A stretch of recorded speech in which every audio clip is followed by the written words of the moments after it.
friends.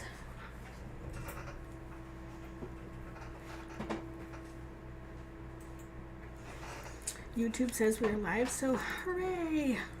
Welcome to 3 on Thursday, where we make 3 cards every Thursday. I give you sizes and dimensions and walk you through putting it together.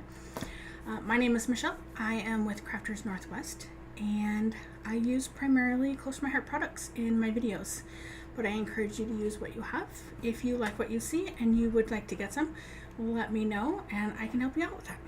So, that being said, let's go ahead and get started. Okay. So, the first card that we are going to do today is this fun slimline card. I would just like to point out the fun magic that this card has on it. I would like to point out the leaves and the berries and a little bit here in the center of the flowers too.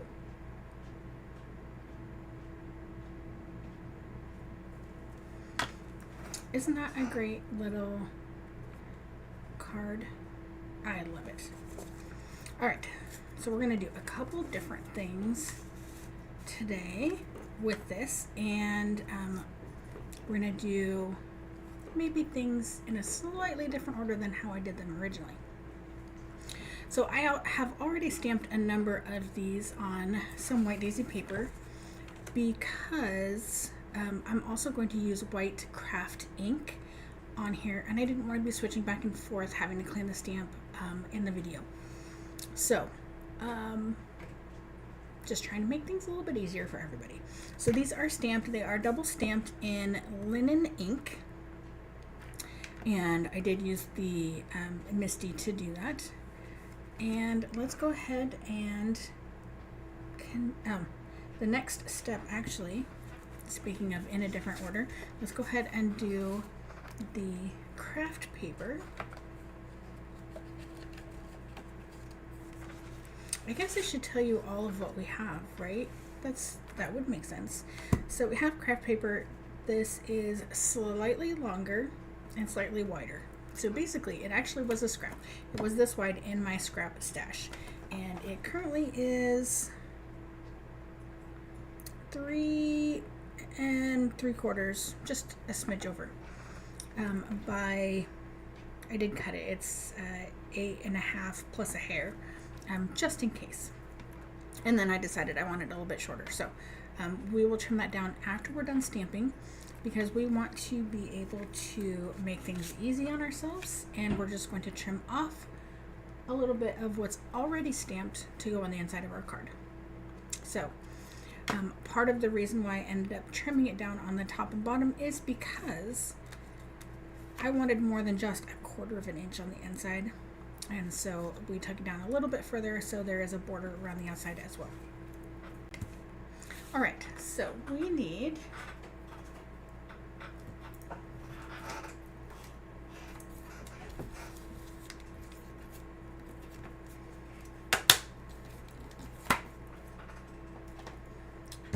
our foam from our Misty, and we need, okay, this is the paper that already had the white daisy ink on it, and so I'm just going to use it again because it would be silly not to. I do have my stamp ink put on a 4x4 block. Normally I would not use that. You guys have seen my videos in the past. Good evening, Rhonda. Thank you very much. But to do kind of the random stamping, especially on a slimline card, without having the full 12x12 Misty, which I don't have, I do not plan on getting, I don't see a need for it for what I do. That may change in the future, but for right now. And so normally I use the larger stamps in the Misty, and to random stamp, it's really difficult to do that. And this, I would like to say, is the only stamp I have not yet updated, or stamp pad. that I have not yet updated to the new style. And that's mostly because it has lots of ink in it still. And I don't use it very frequently. And changing it up to the other style is not going to make me use it anymore. So once it dries out, I will replace it with the newer pad style. Alright. And now we're just going to we are going to put it down because that's going to get heavy. So we're just selectively inking.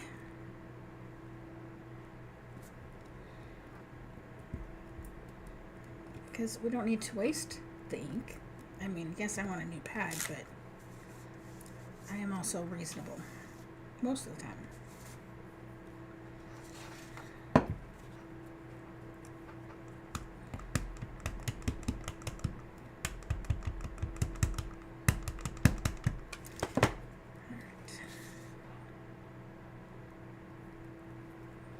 And I don't know about you guys, but I do love the look of the white ink on craft paper.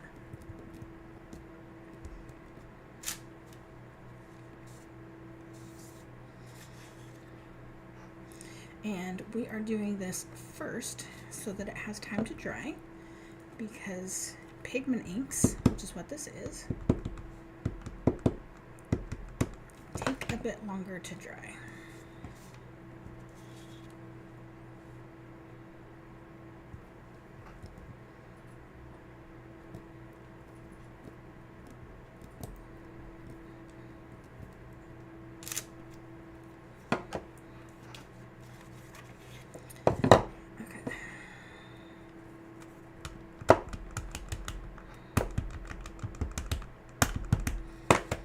Wrist is still not quite fully recovered. So this block is really heavy. Now, I am pushing, but I'm not putting a whole lot of pressure down, because if you squish really hard, it will actually squish out your ink. And that's not generally the look most of us are going for. You know, that look where your line is almost invisible, but it's got an outline. Your line has an outline. That's usually why, because you're pushing too hard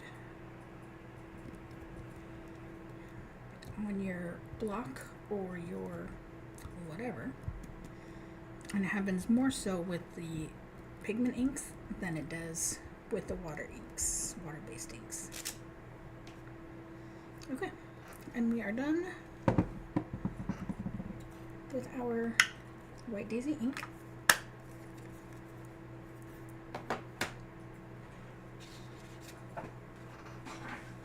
So we're just going to set that, let that dry. And then, let's do this way. We are going to bring in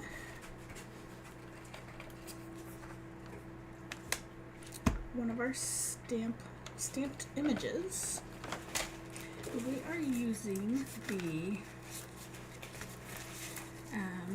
Thoughtful Holly stamp, die, and stencil kit.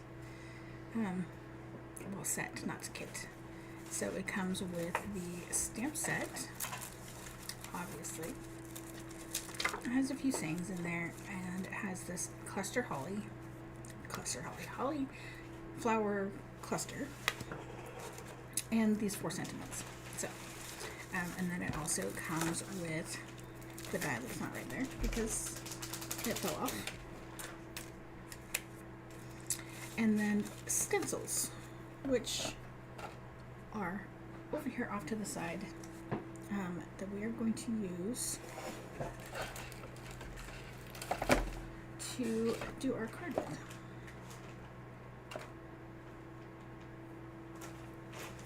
You know what? Let's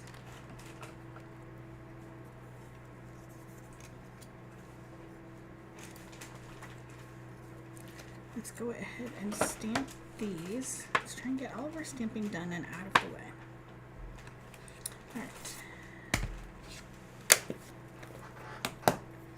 So Evergreen and Scarlet are the ink colors that we are stamping in.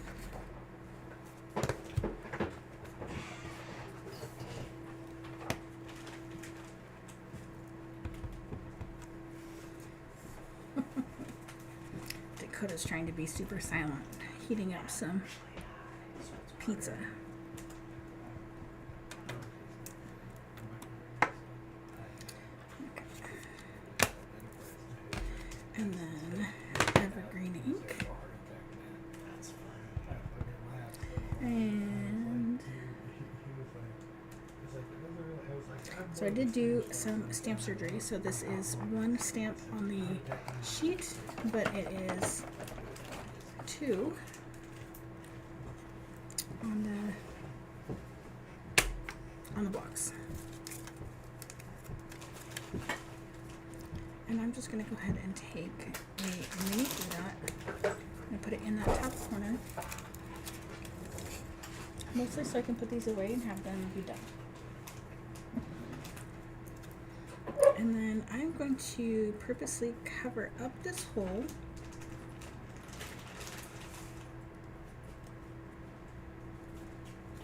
kind of do something like this, right? Okay, so that part's done. This was another option. I was trying to determine colors. You're fine, Dakota. Trying to decide what colors I liked best. Yep.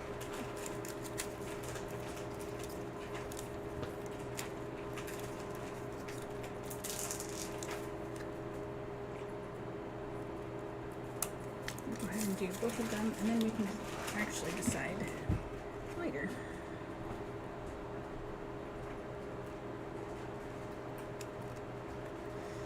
Okay, so there's those two pieces. That is the stamping done. Now those tags actually came from the all-purpose tags. I've actually cut down my magnet sheet so it matches the sizes of the other ones. It was considerably larger, so I'm very happy with how big it is now. And they all fit on here. It is still available if you needed it to do some shopping. Alright, so let's go ahead and do some stenciling. So first up,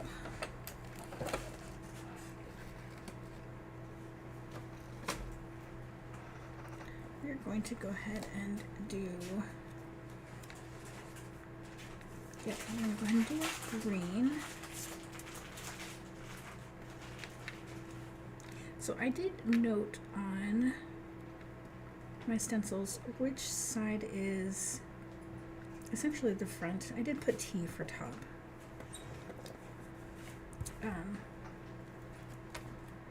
Just to make it a little bit easier. And we are going to use both Evergreen and Stop and Pine. And we're actually going to be using these brushes that I told you guys about a few weeks ago. I love them. I do. Alright, so Evergreen first. Let's squish squish so we don't use up more ink than we need to. Alright.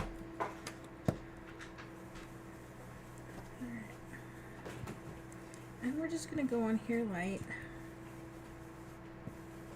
Circle in both directions.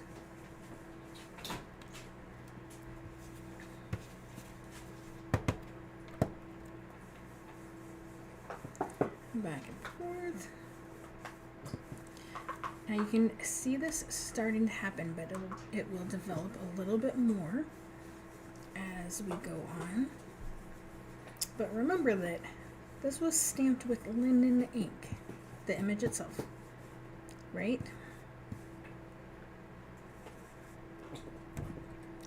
so that's all. We're done with the evergreen. So I didn't do any special like masking or anything like that when I was stamping the image. Squish, squish.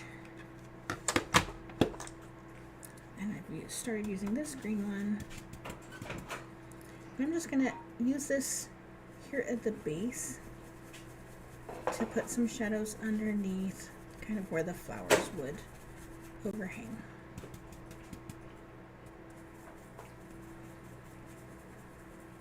So I'm just doing little circles just right at the bottom. But can you see that the leaves are, the veining and the outlines and such are kind of turning green. I love it. It's so cool. Alright, so we're done with this stencil.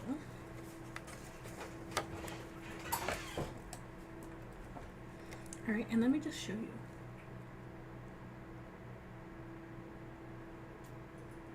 Can you see?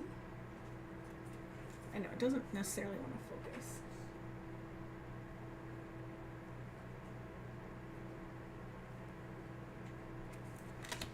But it looks so cool. And you can see, especially with the stencil taken off, you can see the shadowing there that we did with that pine ink. All right, let's do the center. And this one, I ended up getting an odd color on my sample because I started out with mocha and decided that was too dark, and then came in with shortbread. And I didn't clean off the stencil before I did that, so I have a very interesting color on my sample, but this one should be better color wise.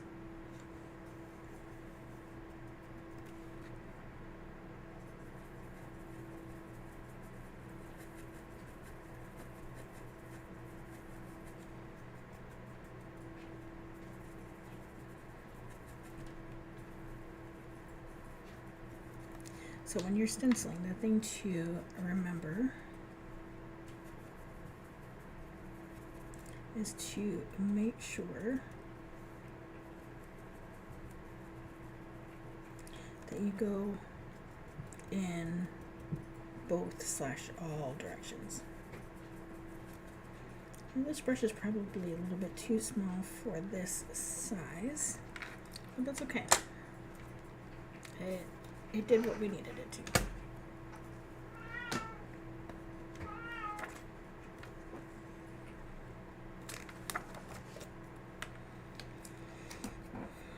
All right.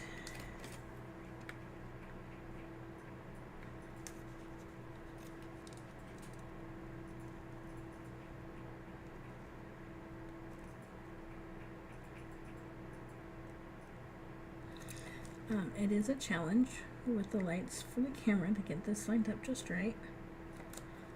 Just saying. Alright, so the berries, we are going to use Scarlet. And again, squish, squish.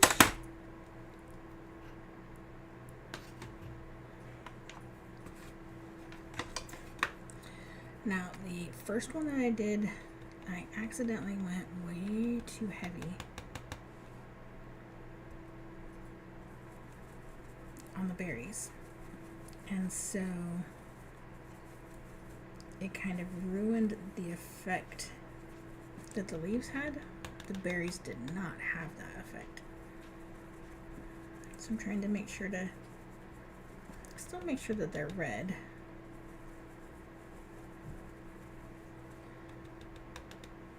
but not so red that it completely overwhelms the color underneath.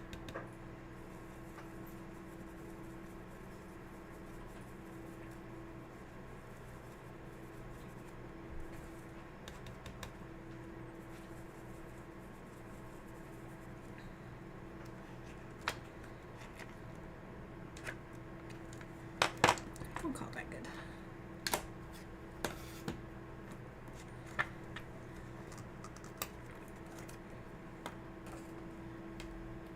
Okay, so I will show you, there is the stencil for the flowers as well. It does not cover up the centers, so there is that, which makes sense. They're in the middle. I was going to, my very first try, I did try something else. I didn't like how it ended up, and so then I tried this next thing. So this is the Flint Gray pencil from the Natural Landscape Pencils.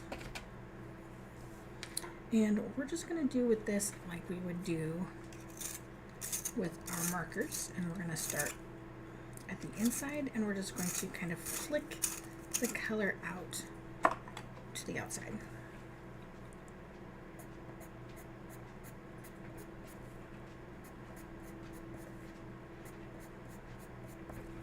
And we're just going to kind of follow the petals.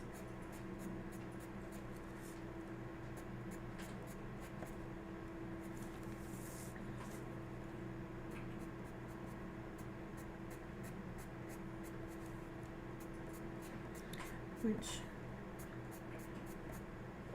there is some variation, so you want to make sure to pay attention to that, not just around the circle.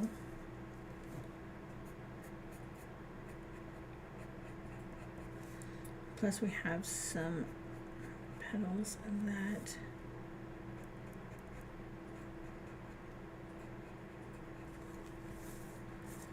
are, you can't see where it touches the center because of how they have it drawn,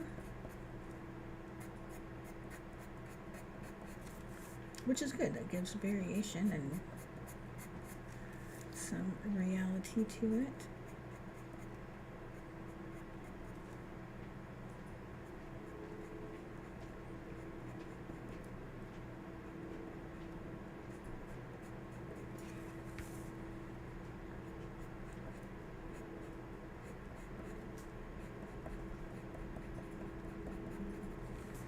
Okay, and I'm just going to leave it like that because I wanted my white flowers to look like they were white flowers.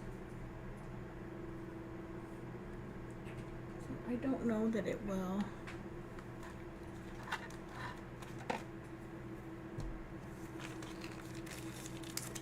focus, so let's try putting a ruler on here.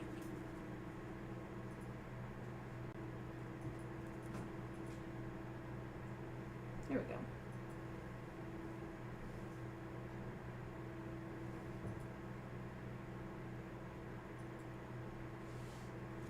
Okay. So, easy peasy, right? So now we just need to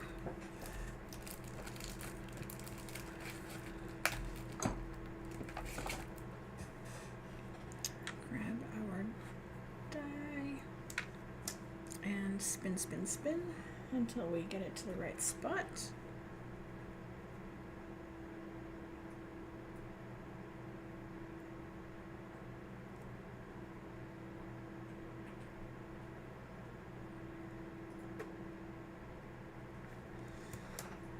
And we're going to call that close enough. And then run that through real quick.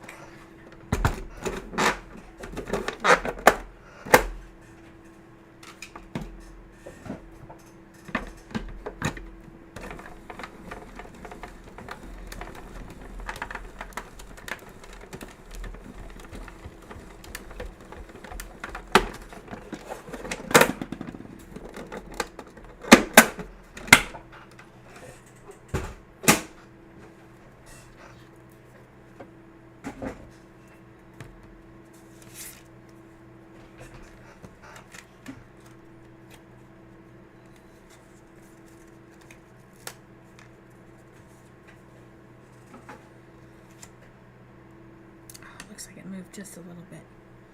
That is unfortunate, but we're just going to go ahead and go with it. It's going to be good enough.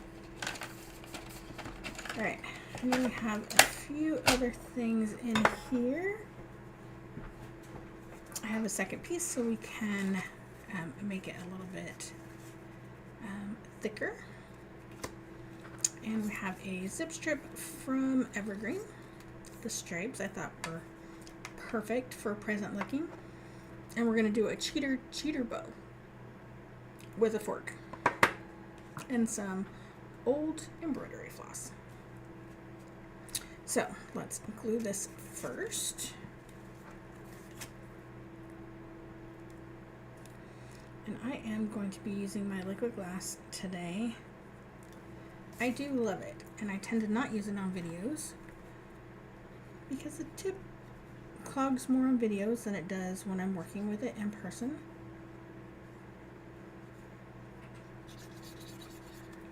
But I love it.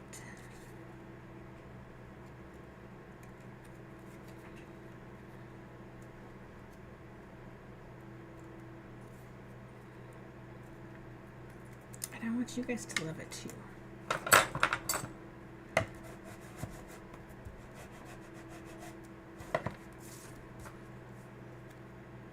And of course that moved as well. Oh well, it is what it is.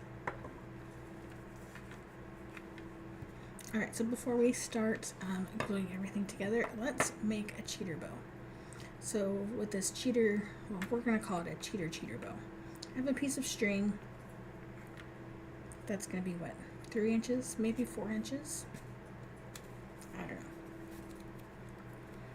And then we have your twine, thread, whatever, and a fork. Alright, and you want your fork to have a center. You don't want one of those weird 5-pronged forks. Or a 3, that will not work. So we're just going to take our short little piece and we're going to hold it down there on the bottom. Okay? And we're going to hold our thread between our fingers and we are just going to wrap however many loops you want. So this currently is going to be 2 loops. Right? So we'll do 3 loops just for the heck of it. Okay? And then you can kind of hold on with your fingers. You can completely let go if you'd like. And we're going to come down. Okay, make sure everything stays crossed to the side it needs to be crossed. And we're going to bring our thread all the way around to one side, front or back, it doesn't matter. Right? Okay. And then we are just going to tie a knot.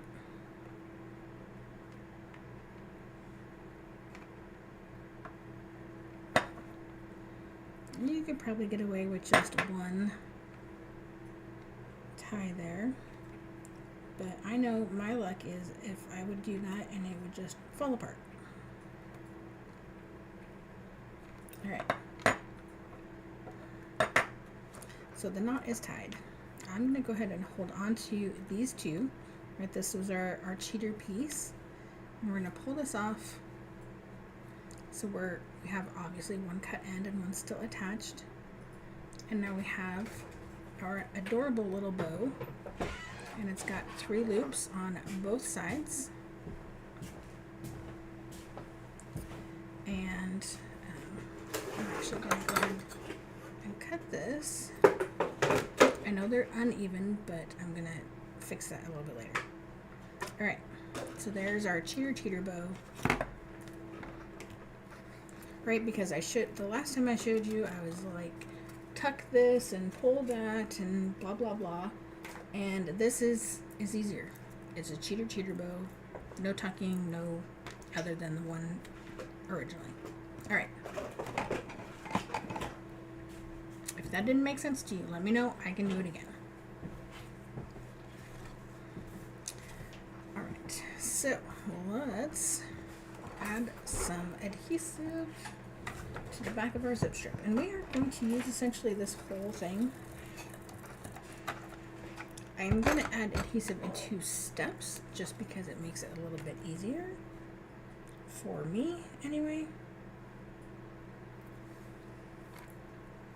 All right, and we're just going to put this in the center and snip it off. Add more adhesive. I know I'm using my big pink gun today. I don't normally use it in videos, but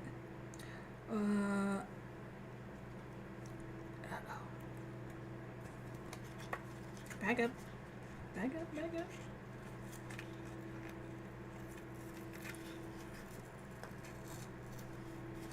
Hopefully this will come off nice and easy because I forgot a step.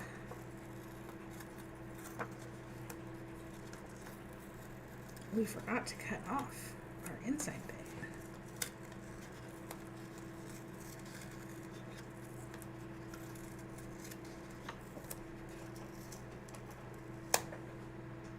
Yay! I'm so happy that played nice. All right.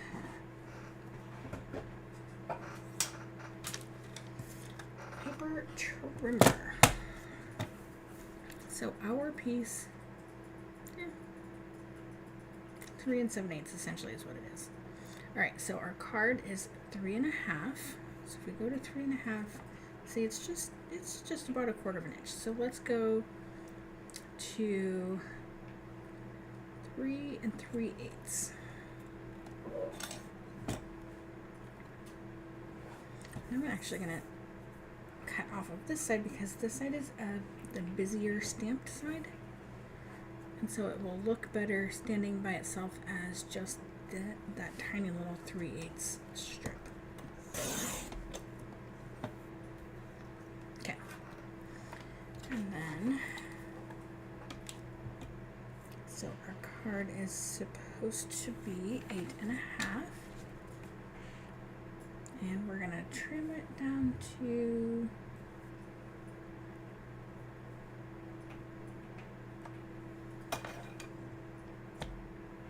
3/8. Right, let's double check. I was so sure when I went to cut and then I questioned myself. Yes, so 8 3/8, 3 3/8. And a tiny little piece for the garbage.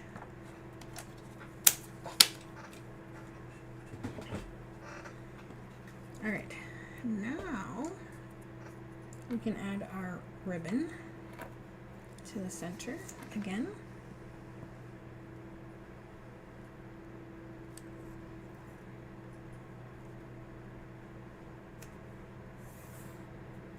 And of course now it's too long, and that's okay.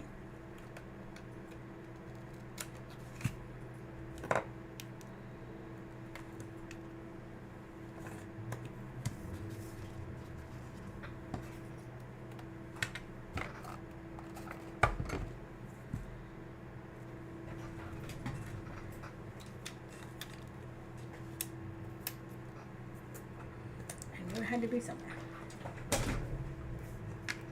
All right, so, oh, look at that, it's perfect.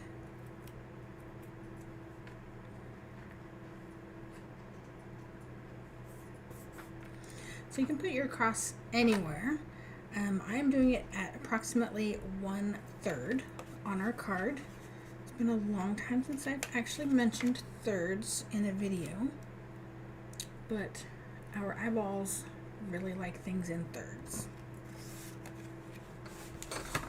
All right, so what else do I have? I have a slimline card and envelope, right? I have a internal piece that is 3 1/4 by 8 1/4, and you've already seen the rest of it. So let's go ahead and put everything together.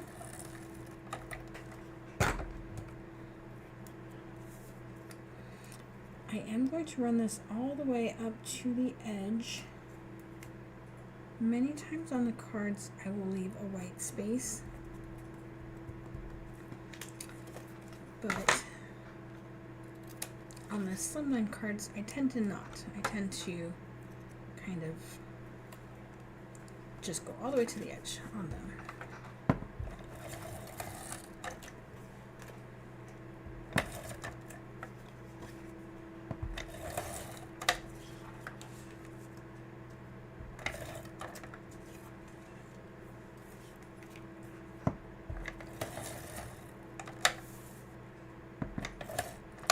So while this card seems like it takes forever to make, it's slowed down considerably. Ooh, I just remembered something.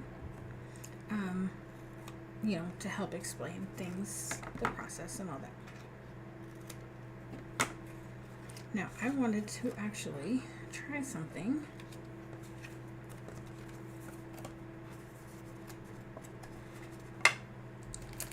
So we have, I believe they're still available, the gift card tabs. And they are perfect for adding a gift card. So this obviously would need to be long ways in this particular card. And so this cuts into your cardstock, whatever it is, wherever, and creates these little holes.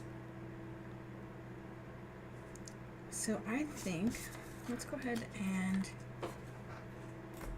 do this real quick.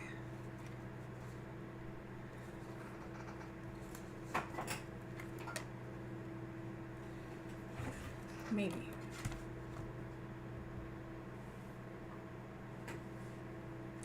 Or not. Actually, secondary idea.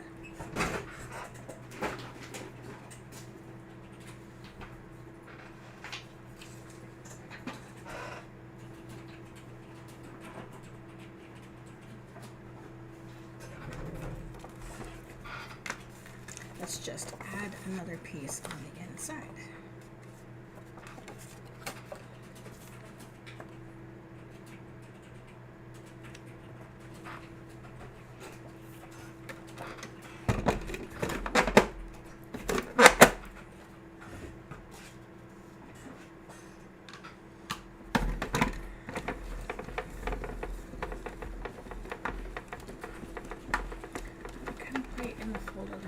Rhonda, I did actually think about that, but I decided against doing that on camera because I didn't want to be unhappy. Oh my goodness. Do we know what I did wrong here? I sure do.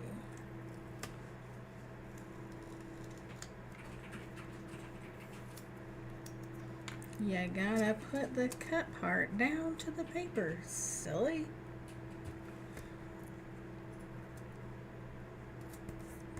Let's try that again, shall we?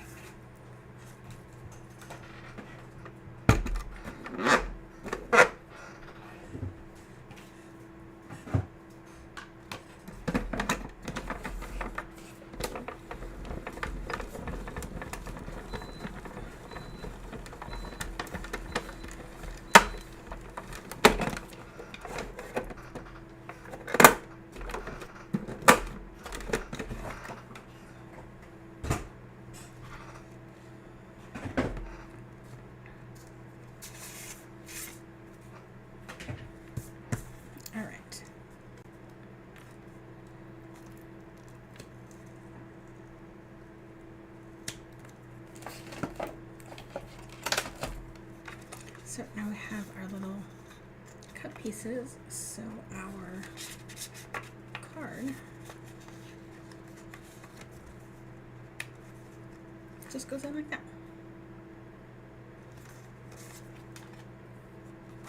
So let's add some adhesive to this as well. Obviously not going to put it in the middle.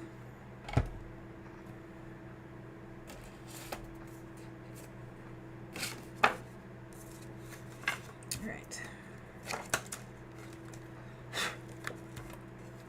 So I put this card on or this piece rather, on the left side. Put this piece on the right side.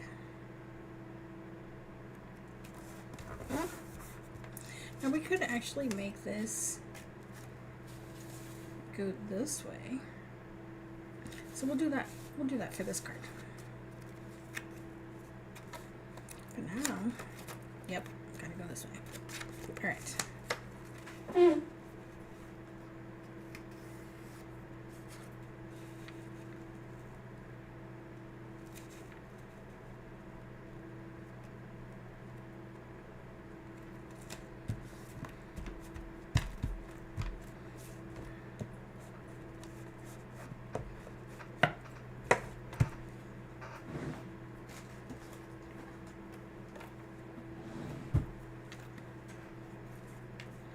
So I'm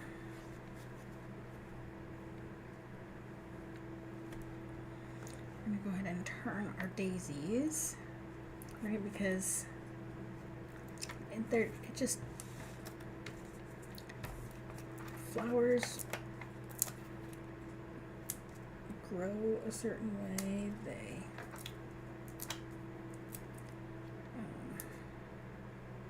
hang a certain way.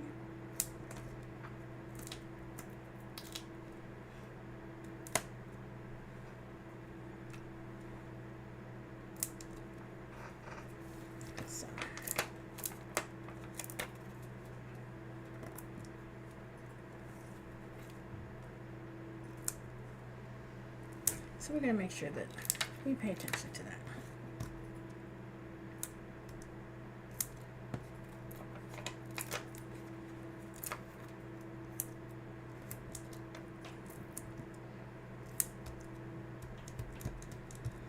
All right, now we also need to decide, do we want a green vest or a red vest?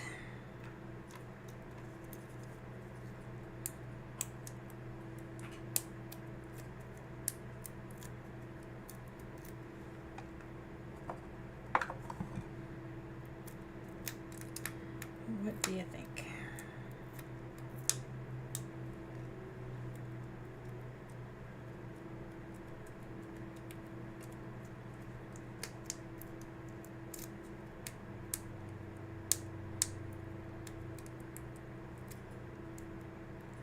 Let go.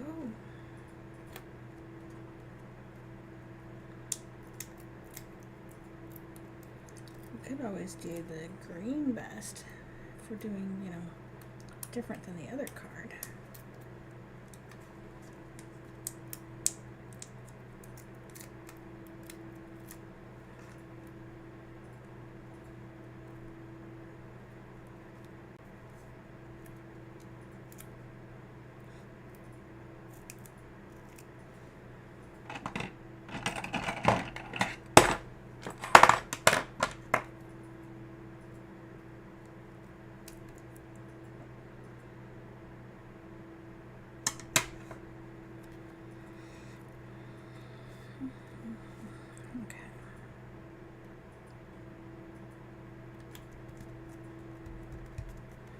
And we ended up actually almost covering up entirely. Well, that was unintentional. That's okay.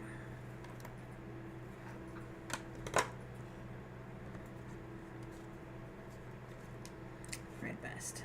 So, with it on the side, it might have looked better kind of tucked underneath, but that's okay. We're committed now.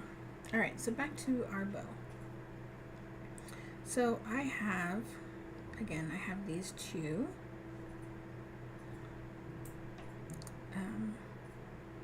tie-ons. These are for the cheater part. And it's such a pretty little bow. So because we are going to tuck this a little bit more than originally thought, I made sure to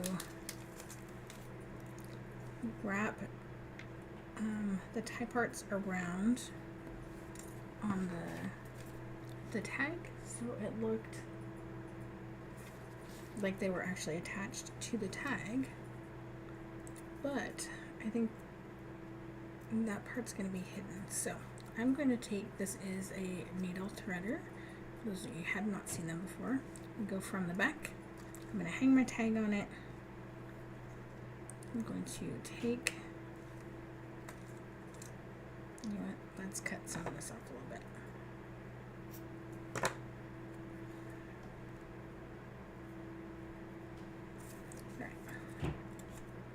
From the back to the front, thread my twine through, and then just pull. And it pulls it through, 0 problems.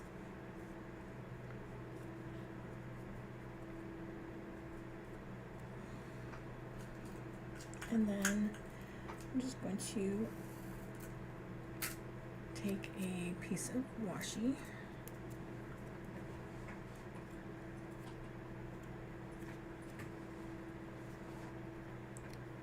and now we have our bow on the front. I forgot to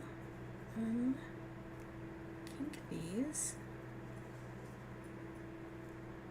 I'm going to hold on to it here because if I pull, I'm pretty sure that I would manage to pull these out. But if we just pretend it's old-fashioned curling twine, it helps a little bit.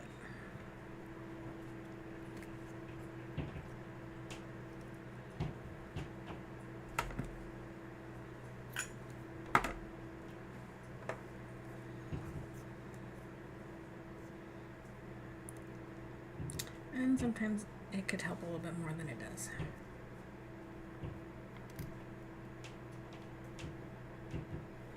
Alright, that I'm going to tuck it like that, just like that actually. I do want to put some foam on the back, on the end. And then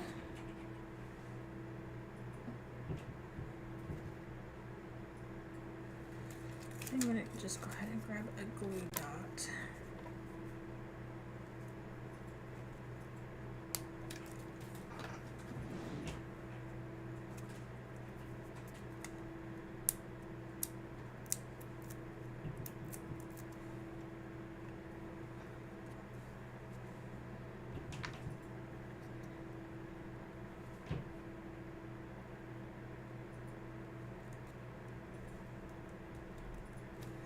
Voila.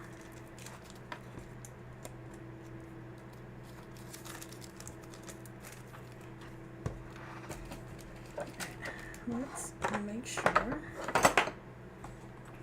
everything works.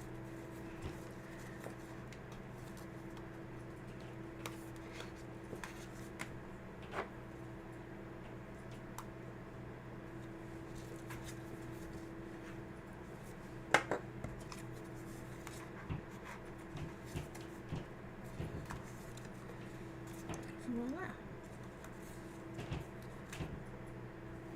I like it. How fun is that? Now we did not stamp on the envelope because I didn't think about that until after I'd switched over to the craft ink. So I might go back and add some stamping on here with the linen ink. Not quite sure yet if I will, but that is card number 1.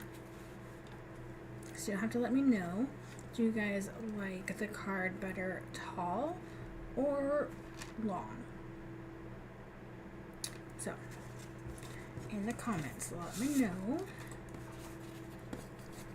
Let's move on to our next card.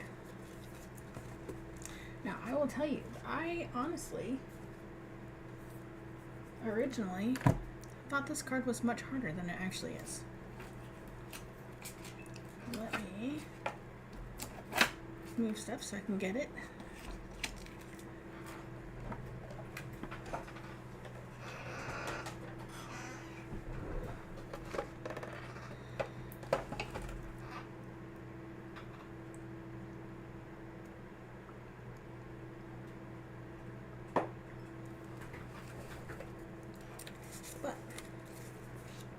this is our card. This is kind of the cheater version of this card. There's a harder version, but we don't always have to do the hard things, right? We can do easy things, so let's do easy things. This, of course, is using the evergreen paper packet and also the pine cones from the card workshop. Let's see, what else are we using? So we are using these pine cones. We're not using the twig, but that's okay. Or sprig, whatever. The December stamp of the month for our sentiment. I thought about putting one of these inside as well, but because I didn't put anything like that on the outside, I skipped it. And then the square patterns for the squares for the front. That way, you know, sometimes it's just easier. Because I did 2 layers and I wanted to make sure that they were exact, and that was the way to do it. So, let's stamp first. There's only a tiny bit of stamping. Using our black.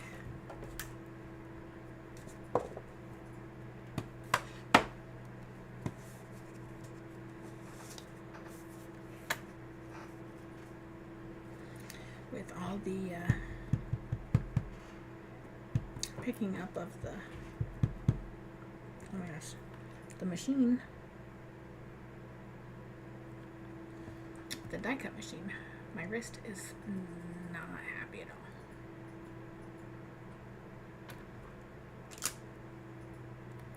Perfection.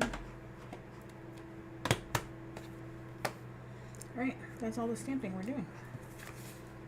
This card goes together ridiculously fast. Alright, so we have, what do we have? We have our card base and envelope, of course. We have pine, 4 1/4 by 5 1/2, covers the whole front. We have white daisy and evergreen. They are both 4 by 5 1/4. Another square for our sentiment. Our little pine cones cut from craft. Both layers are cut from craft, but you can do multiple layers. We have 3/8 by 4 for the inside of our card. And then we have 1/4 inch strips. And you can see I still have the strips from earlier. Hopefully we can make this work because I don't have 4 long pieces. We'll see. Alright, so first things first. We need to, we're actually going to go ahead and glue this piece to the front of our card.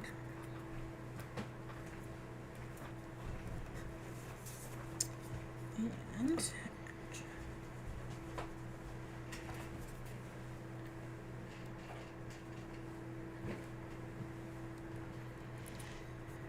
super simple.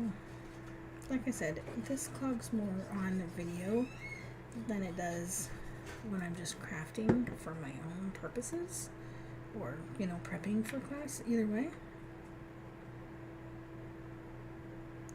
So if you feel the need, you can measure and make sure that that is center. Well, I guess not center,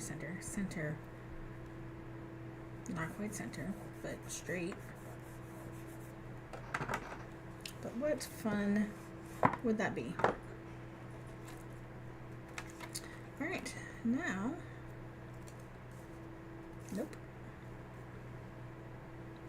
We are going to see if we need to cut another piece.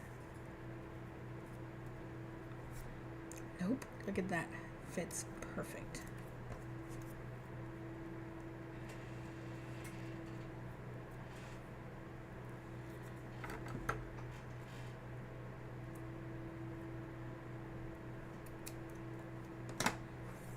Alright, so we are just going to add our glue. And we're going to line up with one side.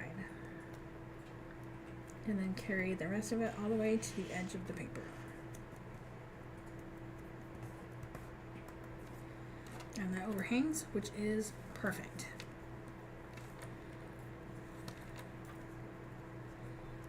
And then we are just going to make sure that everything fits and that we are adding glue to the correct side of our cardstock.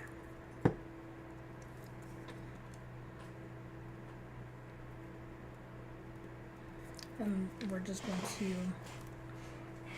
butt up against that piece that we already did.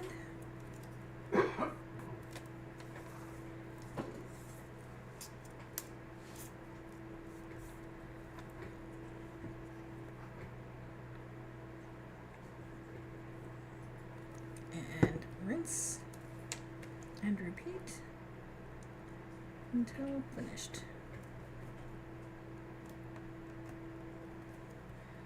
So you do want to make sure that you are butted all the way up against your piece and then all the way against your sentiment piece as well.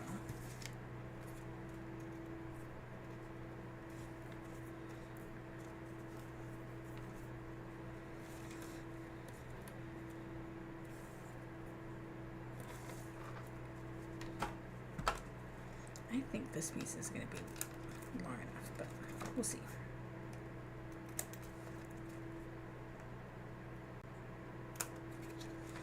Now, you can do this any way you would like to do this.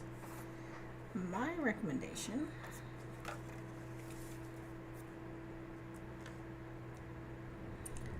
it's just short. Look at that. Oh well. My recommendation is that these strips, that you make them be the same color as the background of your card. So this pine piece, that would be my recommendation. It looks much cooler. The end result looks much cooler when you do that.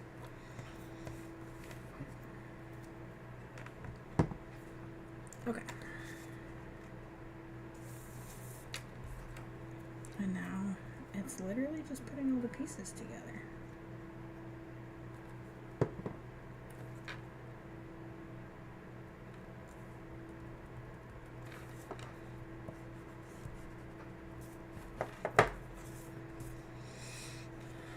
Let's do our little pine cone, guys. Now this is a little hack for you. I'm going to bring in a scrap piece of paper and a Q-tip. And I'm just going to put a blob on this paper.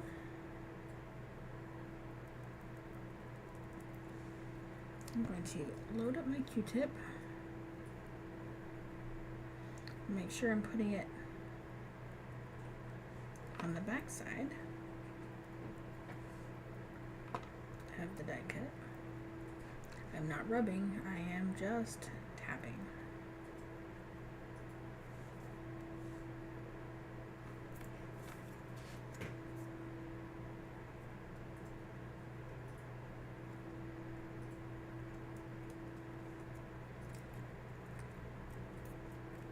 Of course, this time I wanted to be difficult. Okay. Pretty quick, super easy.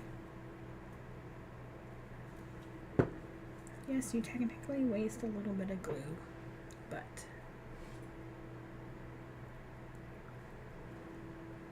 if you can do better than I did my first time on video, the other two were just fine. They didn't fight at all. But if you can get it so it's not fighting you when you go to lay down the piece, they line up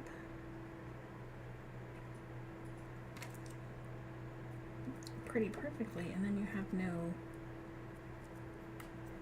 no shiny spots.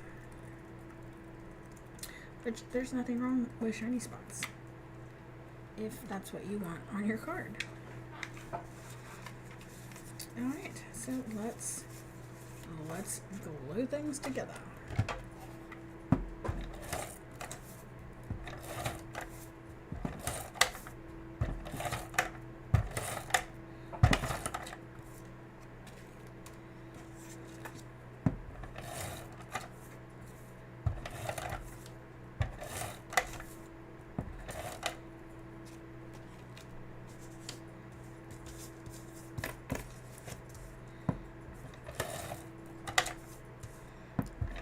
I reached into a metal basket earlier and took a chunk out of the inside of my finger. It was not great. Gotta be honest. Not so great at all.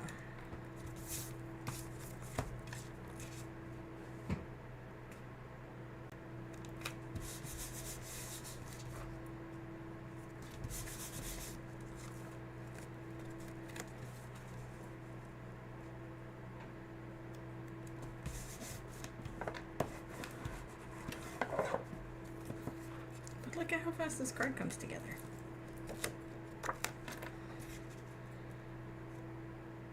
So if you have lots of scraps of a particular color, like it doesn't have to be green or black or anything, just the same color, then like you can make up a bazillion of these in no time flat. All right. Tiny piece of thin foam tape.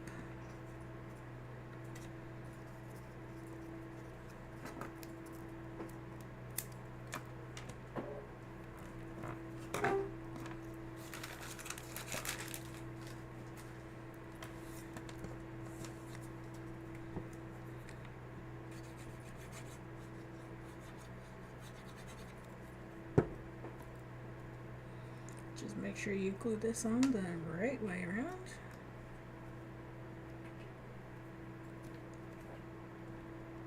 Now I could have used foam tape, but then that would have shown that we cheated on our card and we didn't want that. We just didn't want that.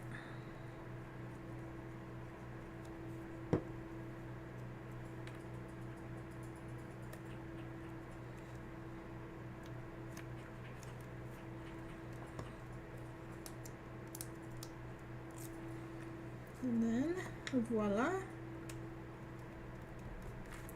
just like that, card number 2 is done.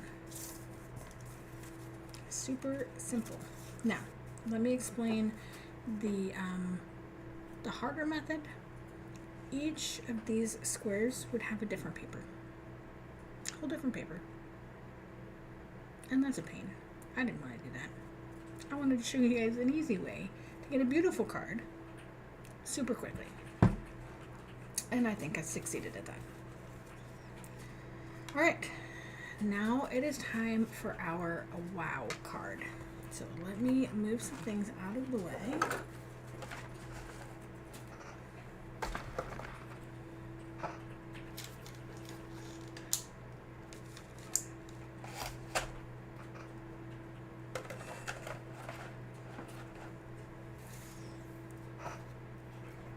Take a quick drink of water.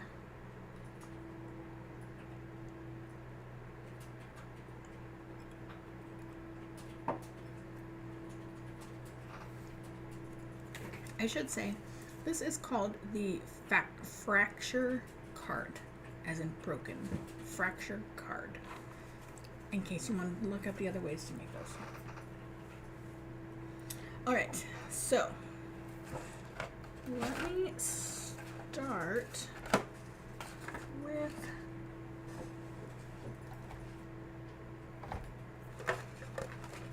here we go. So this is my prototype card after I broke the first 3 times I tried to do this. Okay. So, oh, let me get in front here. So, the wild part is not the front, although that's cute. It's a retired paper pack. I tried a new technique on here that I thought ended up really cute. The shadow behind BU, I don't think you can quite tell, but there's an outline and a shadow in there. Anyway, I digress. Here comes the wild part of this card. Are you ready? I'm moving the screen. Wow.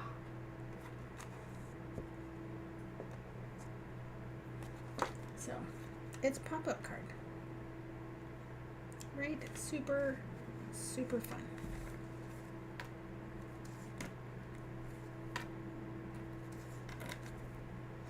So we're gonna do this tonight. I got most of the way done with the sample for the papers that we're going to use. And we're going to use the, what is this called? The Good Life.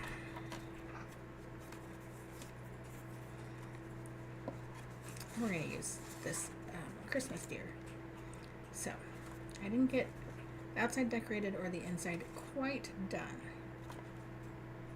But that gives you the chance to kind of see that mechanism a little bit more.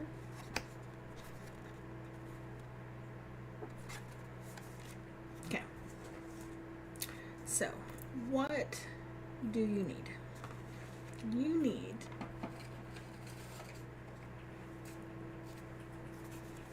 in this case, we're doing a 5x7. Could you do a smaller card? Yes, but you will need a different sized mechanism. Because this, by itself, here, let me put the ruler down.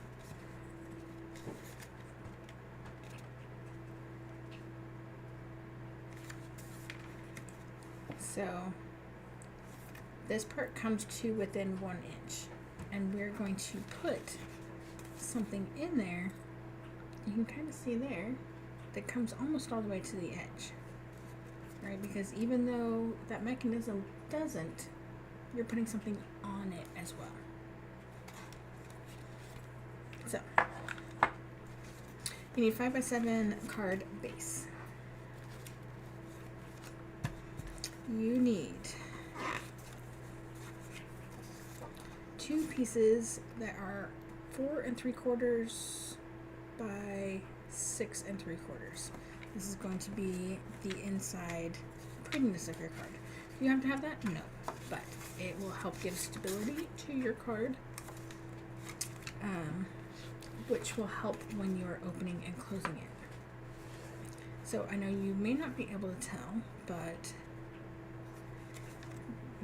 compare that one to this. See how this is bending here?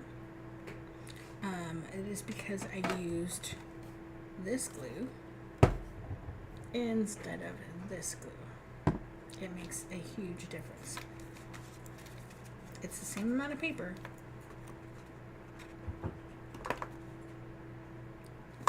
So, and yes, there is technically a little bit more weight, but even if I hold this, right, it bends.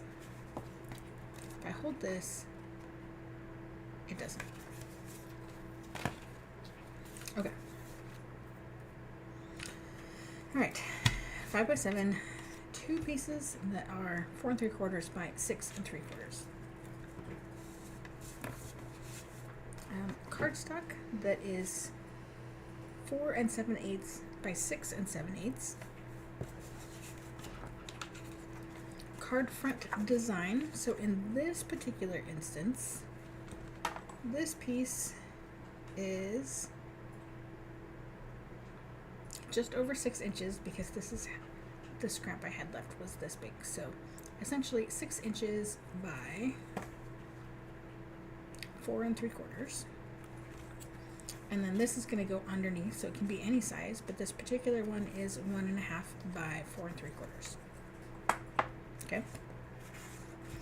So that is the design of the card. We will need more cardstock to decorate, but we will get to that in just a moment. All right, and then you need, these are your mechanism pieces. You need one that is 2 by 4.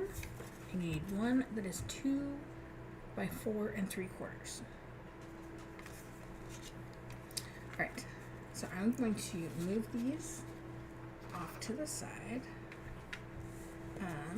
I'm actually going to glue these together so it has some time to dry.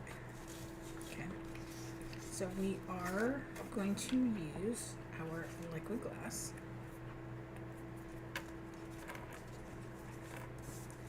Now, if you will note, these two papers are obviously going to be having the design going in the same direction, and then the sample card that was mostly done has them going in the opposite direction.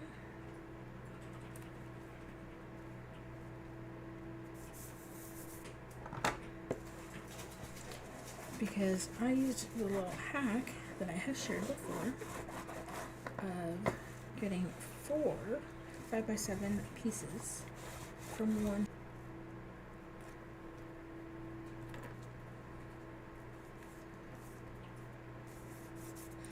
Plus, the liquid glue gives you maneuverability.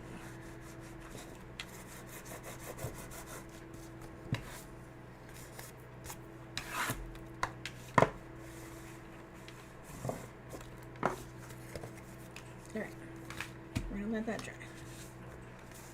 I'm going to go ahead and attach these so that they can dry as well. However, we are going to keep them separate still from the card base.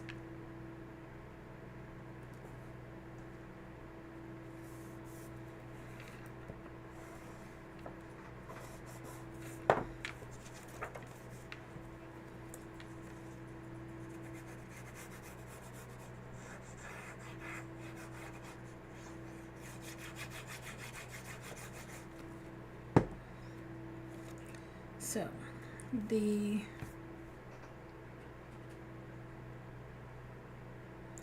mechanism, when we get there, I highly doubt anybody is actually crafting live with me, and I can appreciate that, especially since I did not give you any measurements beforehand. But I recommend watching. And then the second time, have your piece, but have it be a total scrap, right, that you can just throw away, because you will not likely get it folded the right way the first time, or even probably the second time, because I didn't. So I'm not saying it because I don't think you're good. I'm saying it because it is confusing. But if you have done a twist and pop card in the past, you can do this. All right, where? All right, let's start with the easier one. On the 2x4 piece, we're going to score at 2 inches. Easy, done. I'm actually going to flip it over and score on the other side as well. Okay, we're going to score on the opposite side, and then we'll flip it over. This one is, where are my numbers? Alright, so with the 4 3/4 across the top, we are going to score at 3/8, 3/4,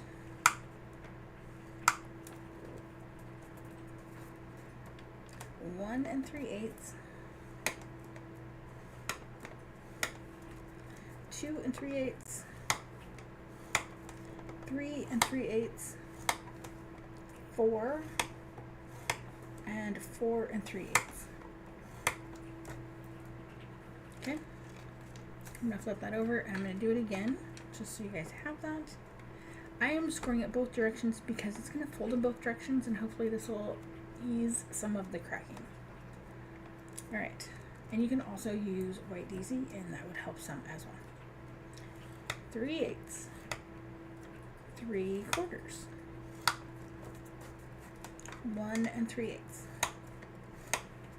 2 3/8, 3 3/8, 4 and 4 3/8. We're going to then rotate it. I almost every single time have forgotten this part. We're going to rotate it so it's on the 2-inch side, and we're going to score at 1. Okay. If your scoreboard does not have, okay, hold on, let me pause. Sometimes it's very wet here in the Pacific Northwest, so my paper is curving because of the wet glue. I'm going to flip it over. I'm going to bring my bone folder in. Oops. And I'm going to burnish on the back side.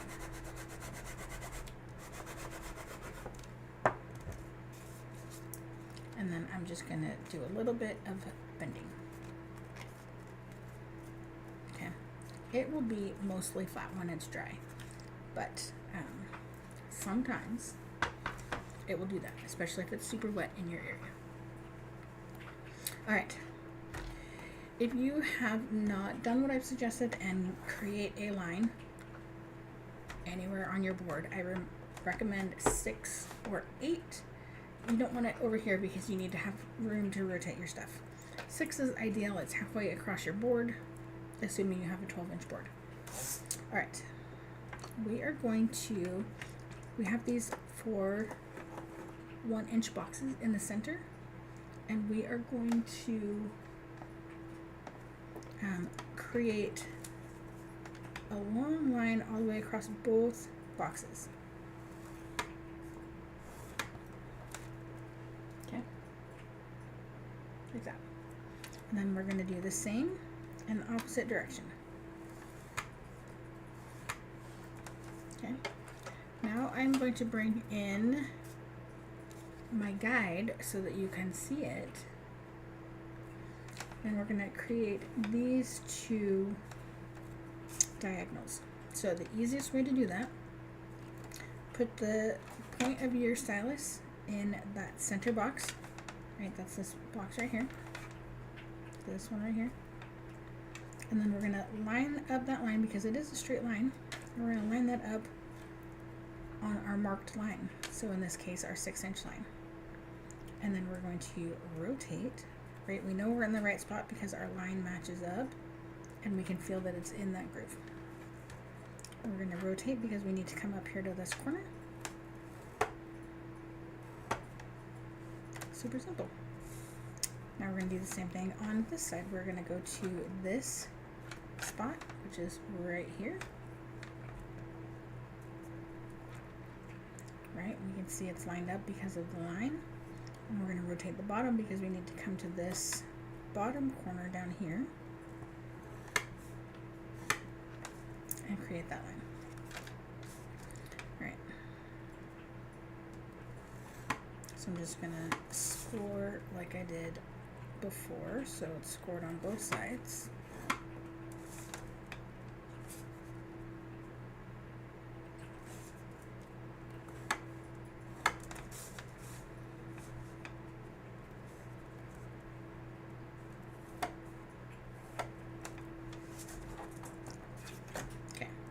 We're done scoring.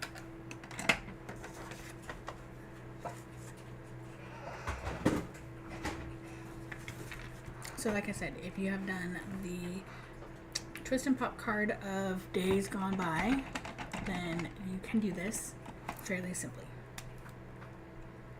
Okay, so we now need to cut some of this off. And so I'm going to use my red pen to show you.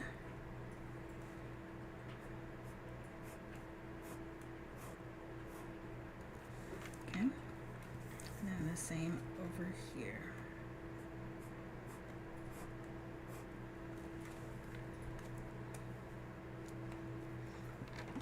Okay, So it's the same either direction. Just to point that out.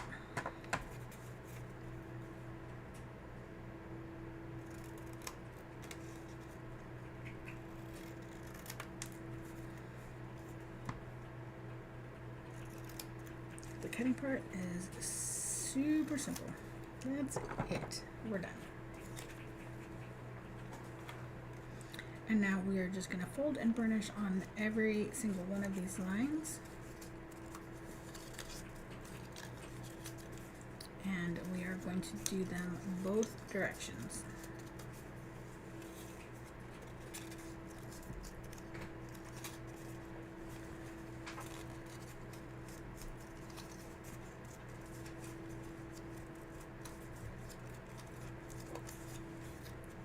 Right, super simple so far.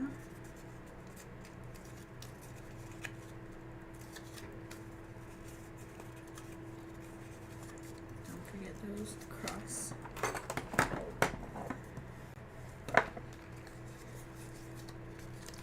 Those cross lines.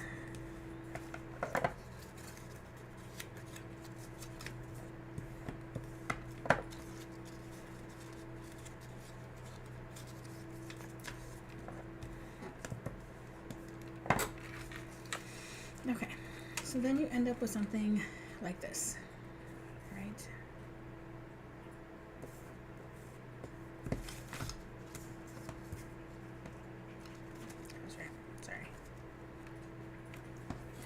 This one, we're just folding it in half. Easy peasy. Now, this one is already folded. And so I want to show you what it looks like already folded so that we can get there together. All right, so this part is open, right? Looks like a little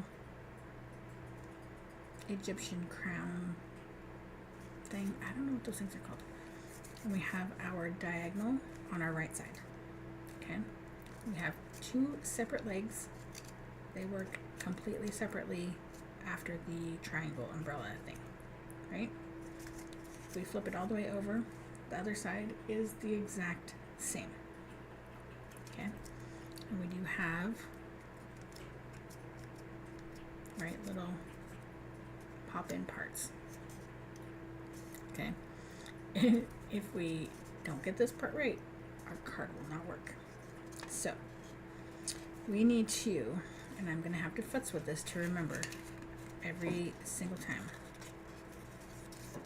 Okay, this looks right, sort of, but it's not right.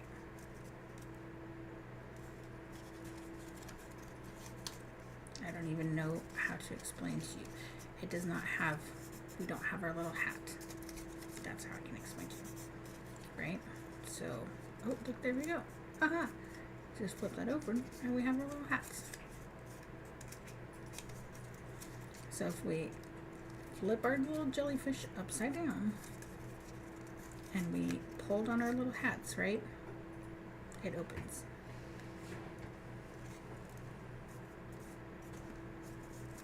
So hopefully that makes sense.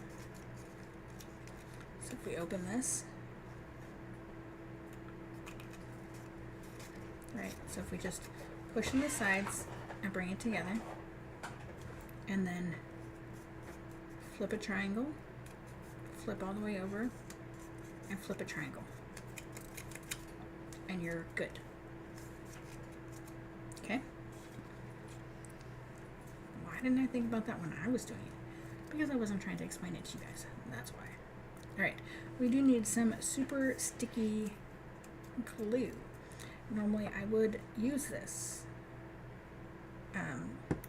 but it's going to take a little bit of extra time to let it dry. So let's not use that. Let's use some score tape or red line tape. What do I have in here?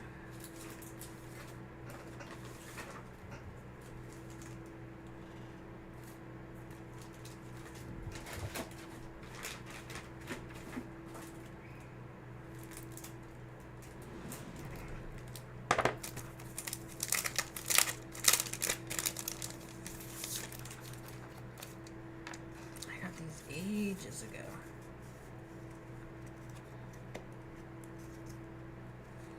Alright, so if I just snip this.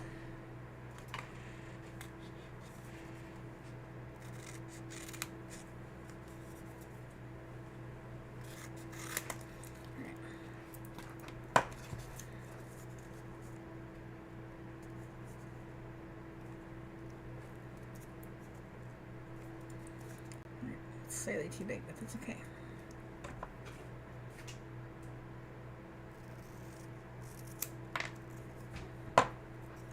Make a triangle.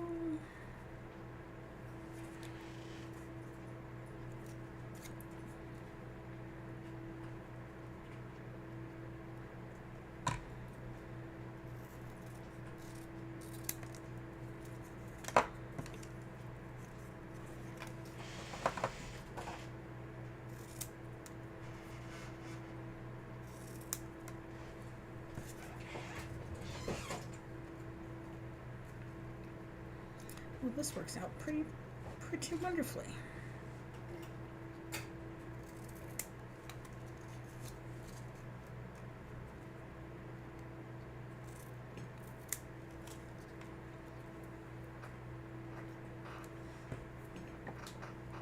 Okay, so if I bring this guy back in,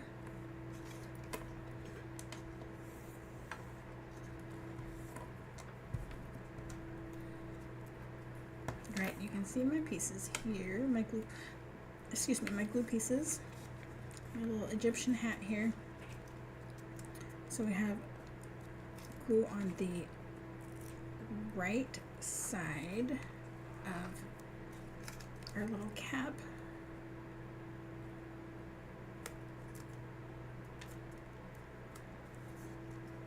Okay, we're going to flip it over, and it's going to be on the right side again.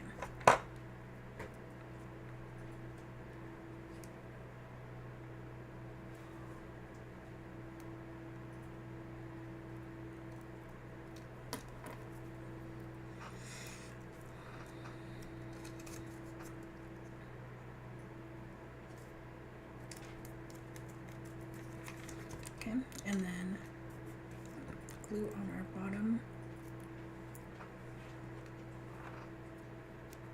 little diagonal guy here. Not diagonal, our bottom foot. Just one. Just the right foot. I'm going to flip it over. We're going to do just the right foot again.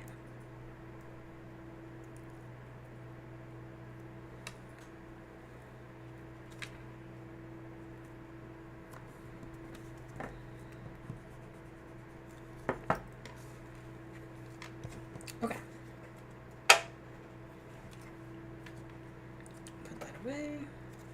Now, we are going to glue this together like this.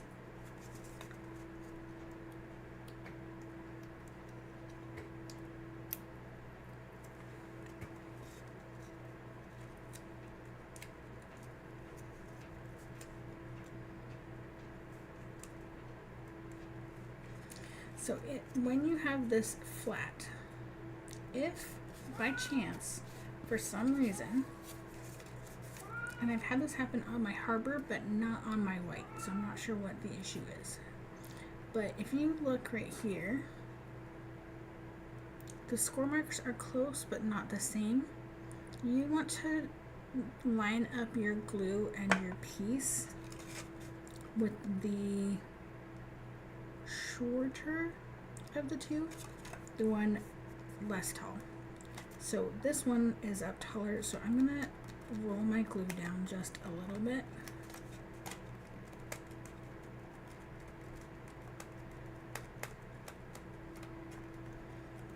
Which you should be able to do with most super tacky glues, at least any that I've ever used. Not that I've used them all by any means. But that way, when you are lining it up,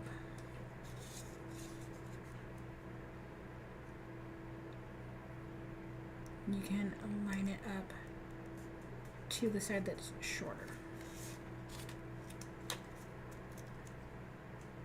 Okay, and then we're going to flip this over, and we're going to do the same thing on this side. Make everything flat. Make sure these two don't overlap, and close. Give everything a nice burnish. Now, before you glue this into your card, I want you to hold it up like this.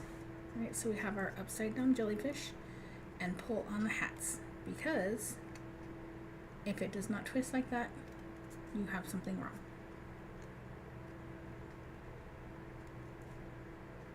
Okay, hopefully this makes sense so far.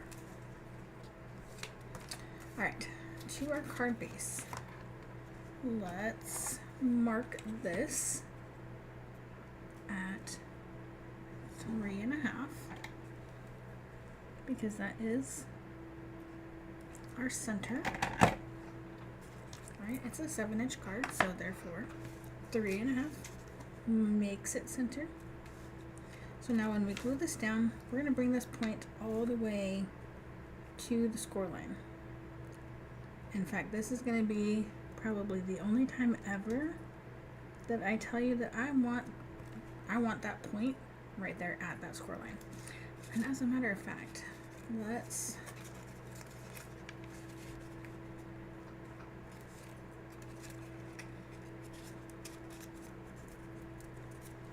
you do not have to do this if you're not comfortable with this. I have not done this yet, but I'm going to snip off just the tiniest little bit. I don't even know where that bit went, but you can see it's just the tiniest little bit. So I'm going to have that all the way there at that score line in the center. Peel off my backing, make sure this is straight, and you can eyeball it. You do not have to do any markings. Make sure you don't have any glue overhanging. I think that we're straight. We're going to hold down these two spots here, and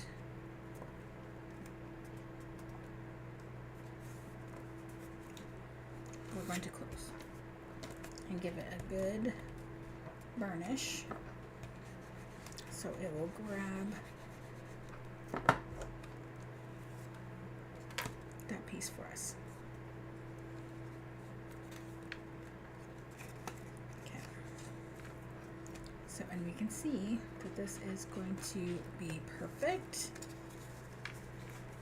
Right? So let's go ahead and peel this off. And repeat.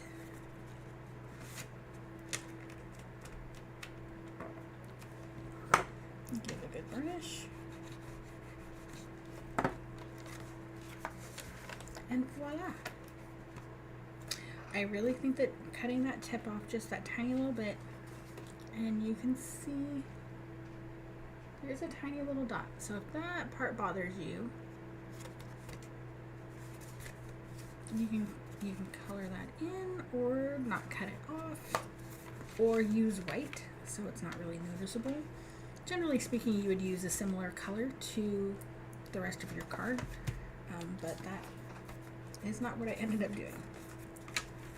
All right, so we're going to go ahead and attach this on the front with our liquid glass.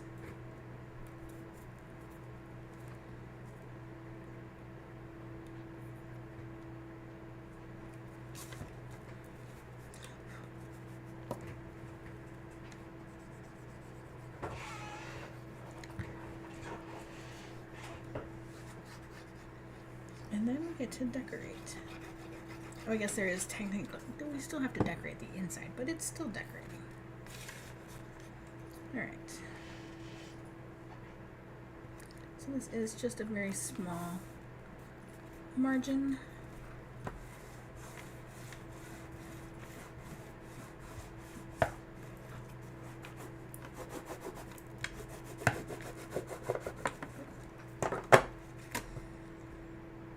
I still don't know how I want to do the front, but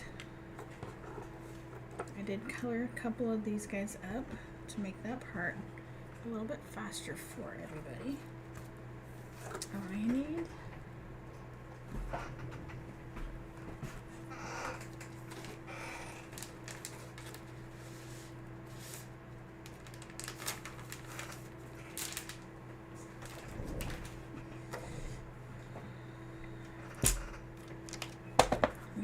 our inside piece, and so all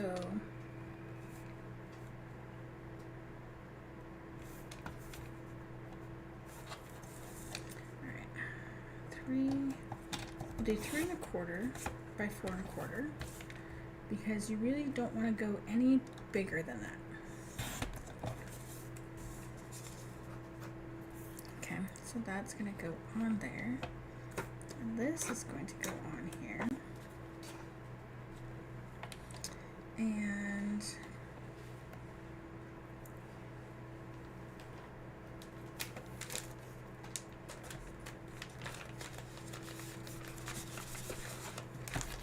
I had thought about using this, but I don't know. No, that doesn't cover that up. So we're not going to use that.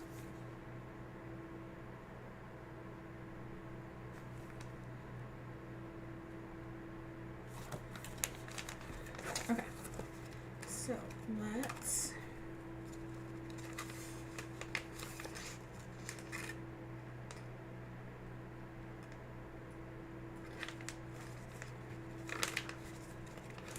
sorry, brain is stalling. 1 moment, please.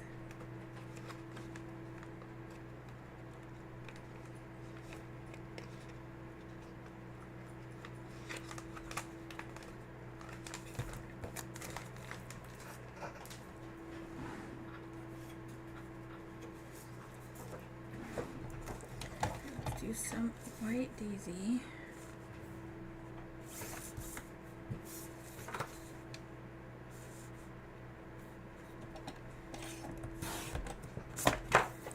We'll do a 3 by 4 piece.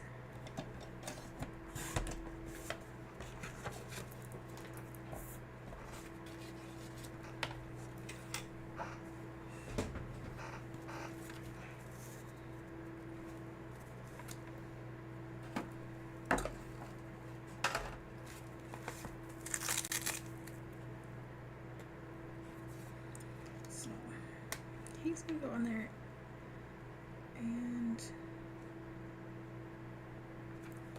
let's go ahead and do a Merry Christmas. These are meant to fit in the banner itself, but we're not going to do that.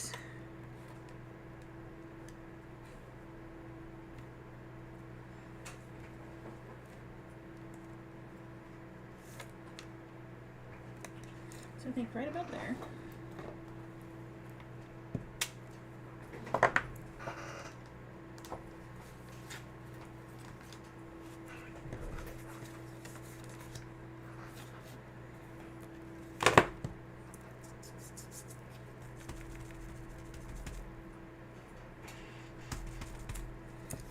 Let's stamp on the back, make sure. Fabulous.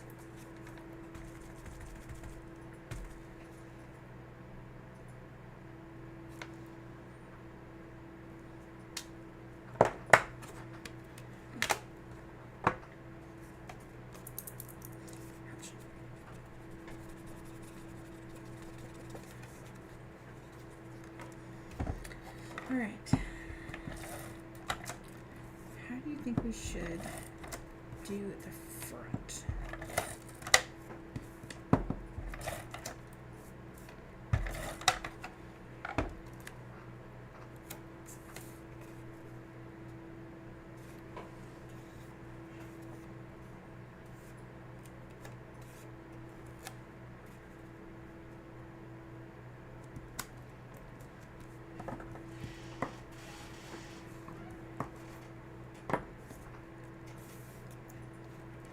So when we attach this,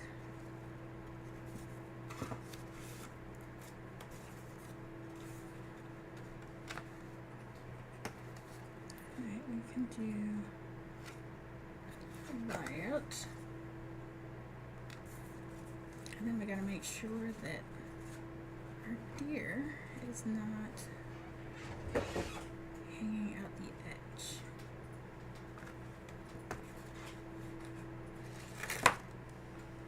Well, that was the whole wrong side, wasn't it?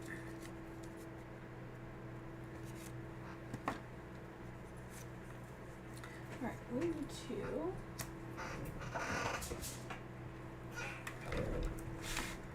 a quick little trim.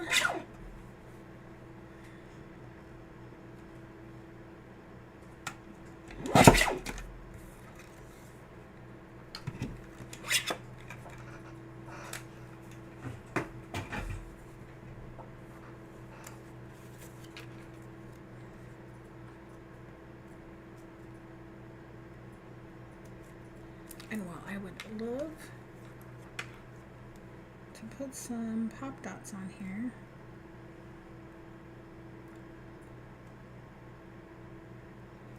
I know that that is not going to be a great idea.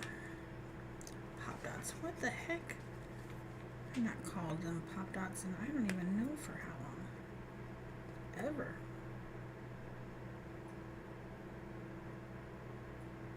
Okay, probably not never, because I know other people refer to them as that.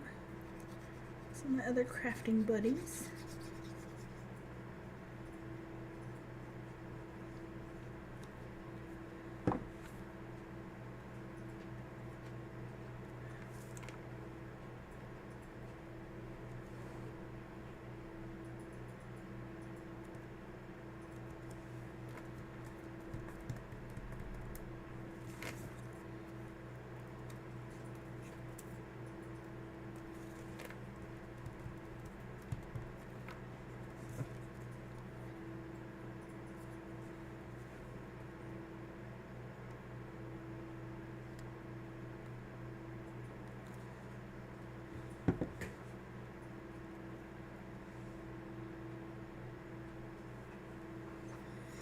Okay, and now, actually, let's come back to this sheet of stuff.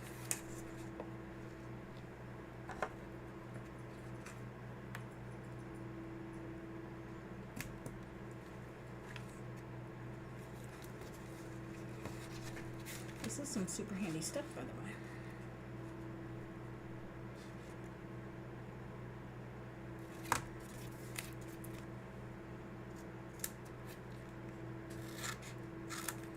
I have a light bulb that keeps going in and out. Now, hopefully that doesn't affect you guys too much on the camera.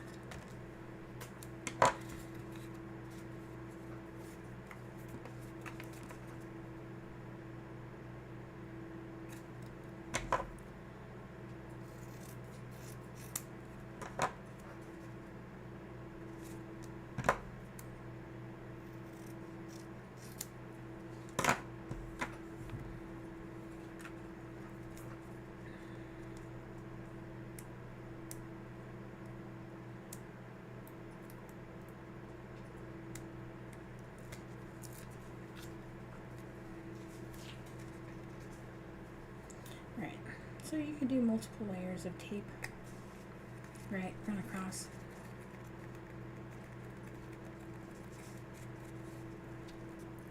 But, so now what we're going to do is when we put this on here, our goal is to A, get it centered, and B, have this bottom part here, right, this line here, be about half an inch up.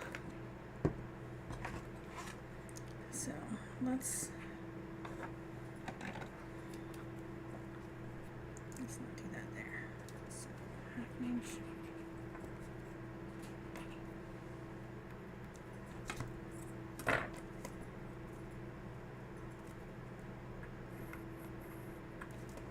Okay. So then our goal is to line this up essentially right there. And attach that on there. Let's see how well we can do this.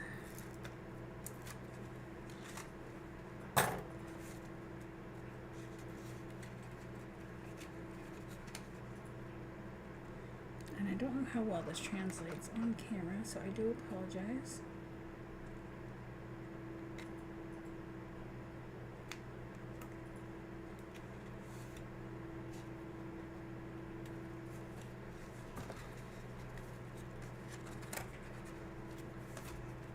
Oh, the tips come out just a little bit.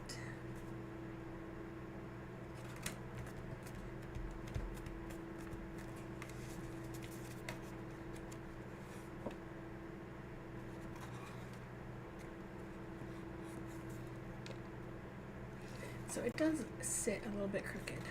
Why is this sitting so crooked though? Did I really get it in there that crooked?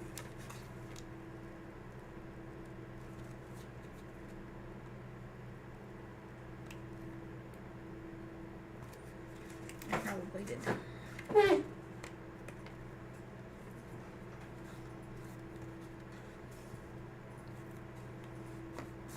So I would maybe not do that second layer, or third layer technically, because it makes it a little bit heavy, and it might be too heavy for the card.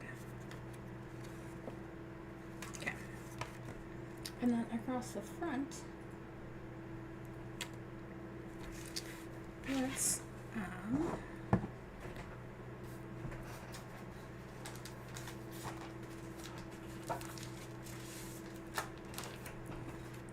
just kind of actually mimic the inside.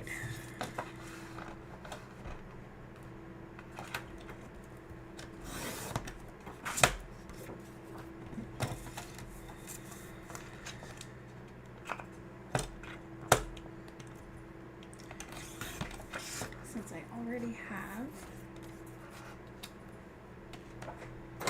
another deer colored,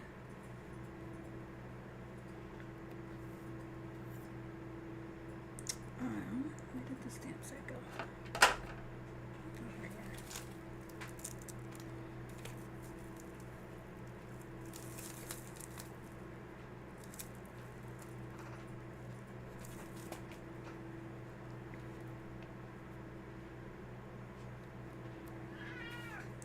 I might just actually, what if we do this guy this way?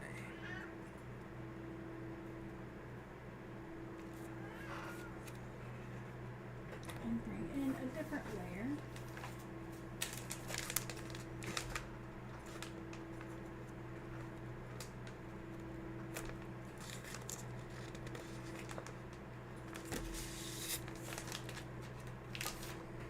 Of the wood. Alright, this wood is this way.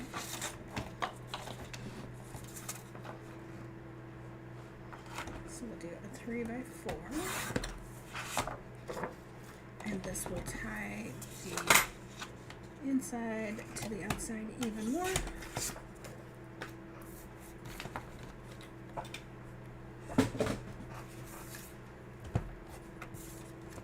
I almost just added glue to the wrong side.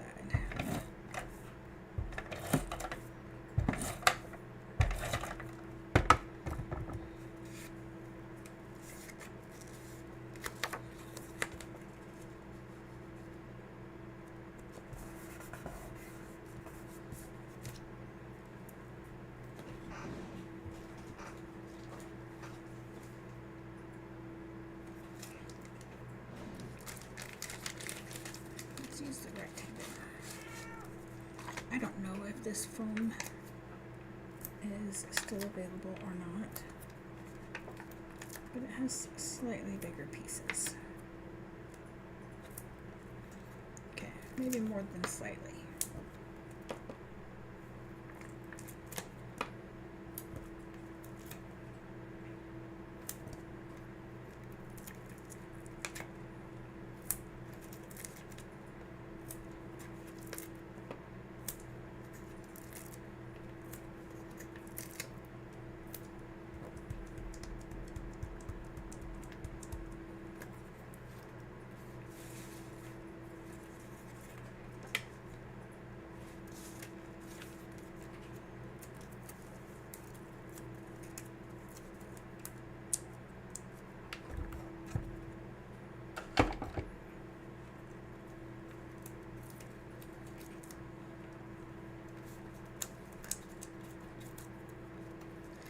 seen other crafters that will just throw these on the floor, just kind of throw them everywhere.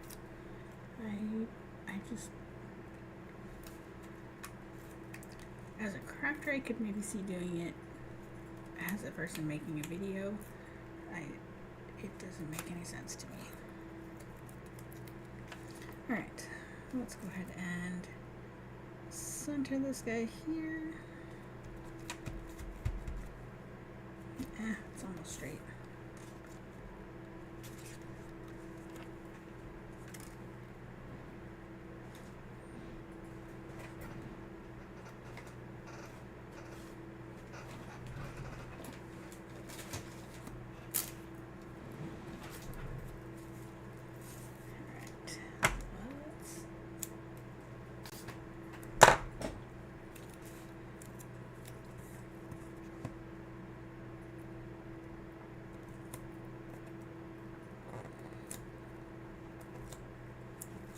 I see people do this all the time.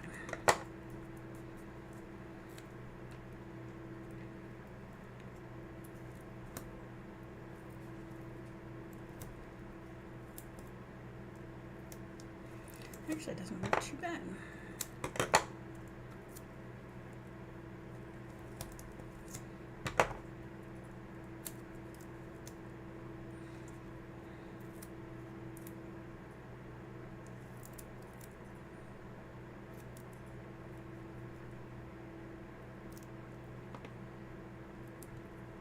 As long as you're not gonna store it.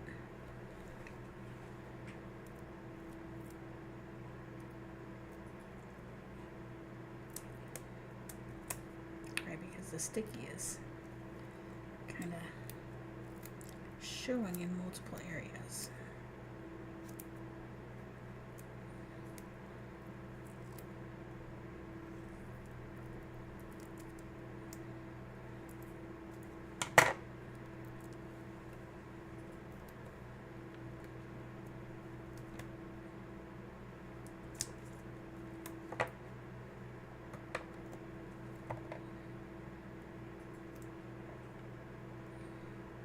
I don't have enough fingers.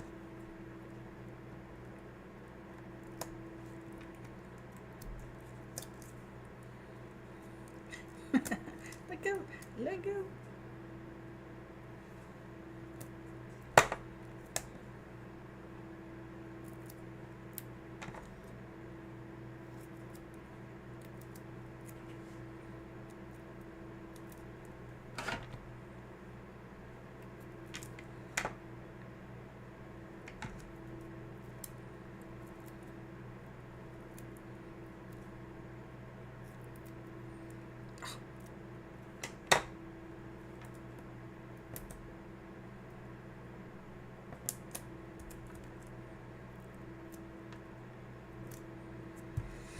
Alright, no sense in wasting it when you can use it, right?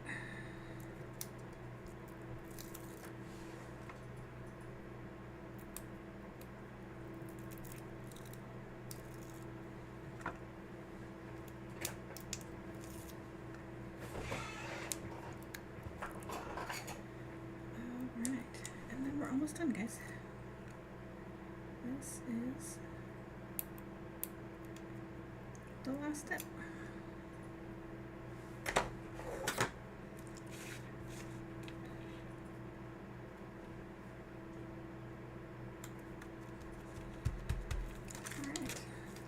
Because you do not always have to have a sentiment on the front of the card, right? You can just have a sentiment inside and just let the card be pretty by itself.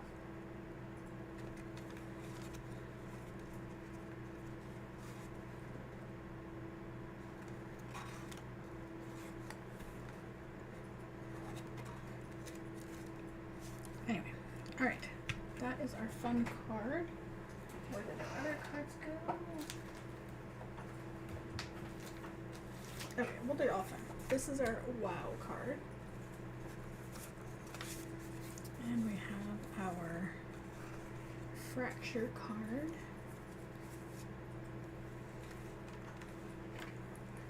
And And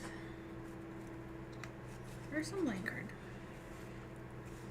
So thank you so much for joining me. I know that it's a little bit longer with the wow cards, but I wanted to give them to you guys as the thank you for helping me reach that little mini milestone. So on to the next milestone. We have 2 more weeks of wow cards as the thank you, and I look forward to seeing you guys here for the videos. So thank you so much, and I will see you guys next week.